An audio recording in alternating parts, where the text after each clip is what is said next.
Hari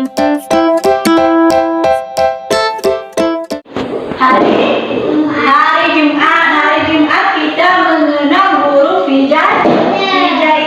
Ya, nama ibu ada huruf alif sama ba-nya. Ini alif, ini ba. Ya, ini kita menempel huruf hijaiyah. Ya, ini udah ditempel. Ini contohnya ya. Sekarang ibu bagikan satu-satu ya. Kita tempel ya, seperti ini ya. Ya? Iya. Laika, duduk. Nah, sekarang ibu bagikan ya.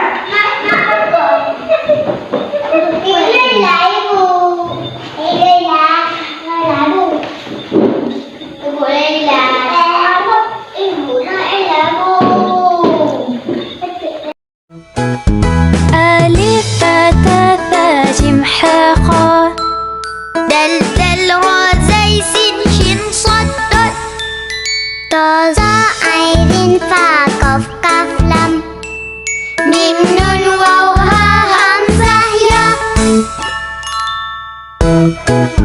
Mari kawan-kawan belajar alif fathah huruf hijaiyah untuk baca Al-Quran.